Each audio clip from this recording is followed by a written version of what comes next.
हिमांशु भैया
हिमांशु भैया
वर्मा देखिए अभी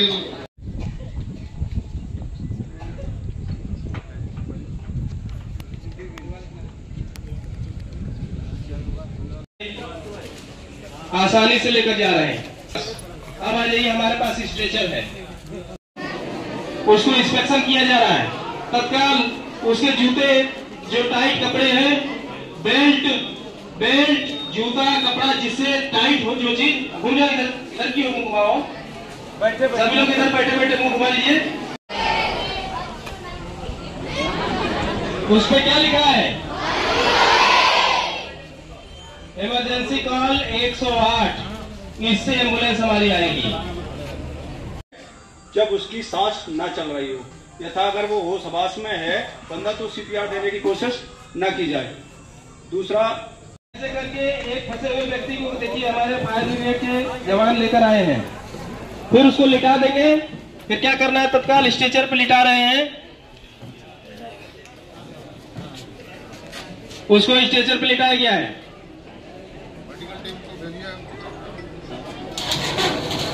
जो हाथ हैं उनको होल्ड नहीं करना, लॉक करना इस तरीके से, जिस तरीके से जो है ना टाइट करना है, टाइट करके फिर रखना है, ये लूज नहीं रखना है, जिससे कि आपको जो पंपिंग करेंगे ना उसके अंदर तो बिल्कुल हार्ड हो उसके अंदर। ठीक है, हाँ बताई गई थी, ध्यान है ना, कि देखेंगे कि उसकी पल्स चल रही है, घायल तो नहीं है। अगर सांस लेने में तकलीफ है तो दबाकर उसको सीपीआर दिया जाएगा। फिर उसके बाद उसकी चेकिंग की जा रही है कि कहां कहां चोट लगी है। जिस हिसाब लिटा के देखिए, उसका जूता खोल दिया है, बेल्ट खोल दिया, ताकि उसको ब्रीथिंग में रिलैक्स रहे, सांस ले सके।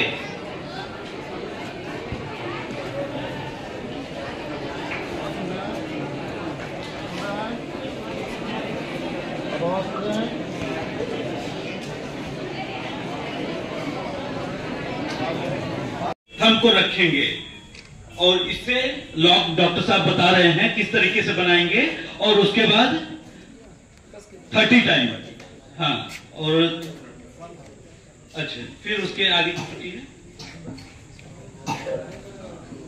30 टाइम्स करने के बाद फिर उसको ओरल हम एक तो चेक करने की कोशिश करेंगे, उसके बाद उसको ओरल हम सांस लेने की कोशिश करेंगे। ठीक सर, आज मॉक ड्रिल को लेकर किस तरह की तैयारियां और बच्चों को किस तरह का प्रशिक्षण दिया गया? देखिए, आज गृह मंत्रालय, गवर्नमेंट ऑफ इंडिया और उत्तर प्रदेश शासन और डीजीपी मुख्यालय का निर्देश पर मॉक ड्रिल किया जा रहा है। उसी क्रम में आज मऊ पुलिस लाइन में मऊ पुलिस और अग्निशमन विभाग, स्वास्थ्य विभाग, ये होमगार्ड, ये सब मिल के हम लोग मॉक ड्रिल किया जा रहा है। उसमें स्कूल का बच्चे, एनएसएस और एनसीसी का बच्चे भी इसमें शामिल हैं। इसमें सबको और पब्लिक को जागरूकता किया जा रहा है। अगर इनकेस अगर कोई घटना होगा तो उसमें कैसा बचाना है, अगर आग लगे हो तो उसको बुझाने के लिए क्या करना है, अगर कोई घायल हो गए तो उन लोगों के लिए कैसा रेस्क्यू करना है, फिर आगे क्या करना है, ये चीज़ों सबको हम लोग मॉक ड्रिल करके, डेमोन्स्ट्रेशन करके सबको जागरूकता किया जा रहा है। और भी कोई तैयारी आगे होने वाली है? जो मॉक ड्रिल के जो अभी पुलिस लाइन में हो रहा है, उसके बाद शाम को एक ब्लैकआउट का भी पार्ट है इसमें, मॉक ड्रिल में। उसमें इसी क्रम में 9 बजे सबसे अनुरोध किया गया है। 9 बजे लगभग 15 मिनट के लिए सभी लोग लाइट वेट बंद करके घर के अंदर रहेंगे। और ये अगर इन केस अगर कोई आगे के लिए अगर घटना अगर संभावना, तो उसमें लोग तैयारी के लिए ये चीज़ को किया जा रहा है। पहलगाम आतंकी हमले के बाद देश और जो आसपास परिस्थितियां बनी हैं और जो रात भारतीय सेना ने जो शौर्य दिखाया है, उसके बाद आज पूरे देश में मॉक ड्रिल की जा रही है। उसी से संबंधित आज जनपद मऊ में भी रेलवे स्टेशन पे और यहाँ मिर्जा हादीपुरा पे मॉक ड्रिल की गई है और इससे लोगों को जागरूक करने और अपनी जो तैयारी है निपटने के लिए किसी भी परिस्थिति से, उसके बारे में ये तैयारी मतलब मॉक ड्रिल की गई है। ये रेलवे स्टेशन मऊ और मिर्जा हादीपुरा पे ये ड्रिल की गई है और आज रात्रि में 9 बजे से लेके और 9:15 बजे तक वो ब्लैकआउट का भी होना है और ये लोग हम लोगों को जागरूक कर रहे हैं कि इसमें हम लोगों को सभी लोग सहयोग करें। एम्बुलेंस और फायर टाइम से आप क्या ड्यूरेशन था इसका? अब वो अपना रेस्पॉन्स है और बाकी आगे भी अगर आवश्यकता होगी तो हम लोग करते रहेंगे। हम लोगों ने रेस्पॉन्स टाइम और वो सब देखा है और जो भी कमियां वैसी रहे वो अगले बार दूर करने। लोग पैनिक हो रहे हैं, उसके लिए क्या कहेंगे सर? लोग पैनिक होने की आवश्यकता नहीं है। फिलहाल की परिस्थितियां हैं और हिम्मत और धैर्य बनाए रखें और हमारे देश की सरकार और प्रदेश की सरकार बहुत मजबूत सरकारें हैं और हम लोग भी सभी लोग मिलजुल के ऐसी परिस्थितियों से बहुत अच्छे से मुकाबला करें। सोशल मीडिया पे भी नजरें हैं क्या? बिल्कुल, सोशल मीडिया पे सभी नजरें हैं और सभी जिम्मेदारी पूर्वक सोशल मीडिया पे भी व्यवहार करें, ऐसी भी हम लोग लोगों से उम्मीद करते हैं। तो पुलिस तैयार है? पुलिस के जो जिम्मेदारी पुलिस की है उसके लिए पुलिस भी पूर्ण रूप से तैयार है।